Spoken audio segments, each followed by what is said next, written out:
Baru flight delay dah jadi tak tentu arah. Macam mana agaknya kalau tersedar terus dekat airport? Tak boleh keluar sebab kena kuarantin, atau paling teruk, hilang dokumen perjalanan. Itu lagi parah. Itulah sebenarnya yang terjadi kepada Sir Alfred Mehran atau nama sebenarnya Mehran Karimi Nasir, berasal dari Iran.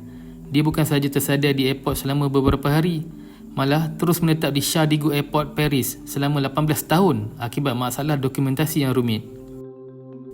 Pada tahun 1973, dia melanjutkan pengajian ke University of Bradford di England. Dekat sana dia turut serta dalam protes pelajar terhadap pemerintahan kerajaan Shah Iran. Masa tu kerajaan Iran memandang serius sebarang protes yang dilakukan oleh pelajar Iran di luar negara. Jadi bila Alfred balik ke Iran pada tahun 1977, dia terus dipenjarakan dan kemudian pada tahun 1981, status kerajaatannya dilucutkan oleh kerajaan Iran. Seperti dijangka, Alfred memilih England sebagai rumah barunya. Berdasarkan satu temu bual, Alfred menjelaskan kononnya keluarga di Iran turut menyisihkannya dan dia mahu ke England kerana mencari ibu kandungnya. Dia kata ibunya di Iran tu adalah ibu tiri. Pada 26 Ogos 1988, Alfred yang sudah menjangka usia awal 40-an sampai di lapangan terbang Charles de Gaulle, Paris untuk penerbangan ke England. Pada mulanya, semua berjalan lancar tetapi sewaktu tiba di airport Heathrow di London, dia gagal kemukakan pasport atau surat pengesahan yang mengatakan dia seorang pelarian. Alfred mendakwa yang surat tersebut hilang dalam perjalanan. Pelik betul. Dia terus ditahan dan dihantar pulang ke airport Charles de Gaulle. Sebab tiba di Paris, dia kena tahan pula dengan pihak berkuasa airport, namun dia tidak dipenjarakan. Ini kerana menurut kerajaan Perancis, tiada undang-undang dalam negara tersebut yang menghalang Alfred untuk berada di mana-mana airport di Perancis.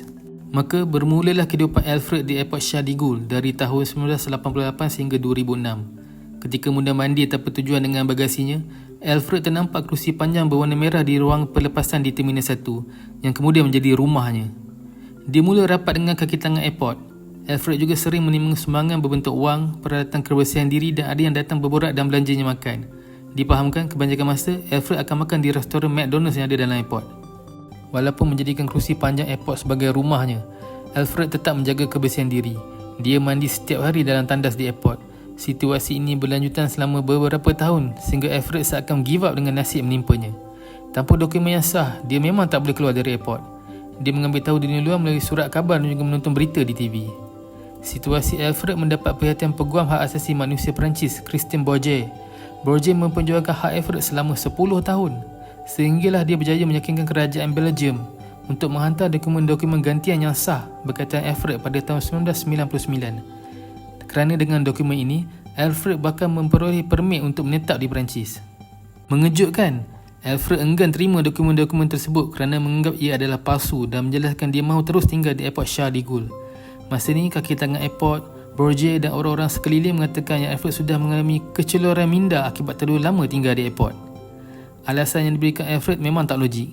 Dia menolak dokumen tersebut kerana dalamnya tertulis yang dia adalah warga negara Iran, sedangkan dia mengaku yang dia orang British. Dia juga berkata nama sebenarnya Sir Alfred Mehran, bukan Mehran Karimi Nasiri yang memang nama dia sebenar. Pretending to be British since at least 5 years. Dia juga kelihatan berang apabila ditemu bual wartawan tentang mana bukti yang dia adalah warga negara Eropah. Tambahan pula menggunakan panggilan Sir. Bila ditanya wartawan dari mana dia mendapat gelaran tersebut, dengan selamba dia menjawab, by virtue.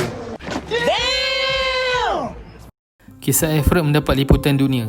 Malah syarikat perfilman Amerika, DreamWorks, mengangkat kisah hidup Alfred menjadi sebuah filem yang dipanggil The Terminal, yang dilakukan oleh Tom Hanks dan Catherine Zeta-Jones.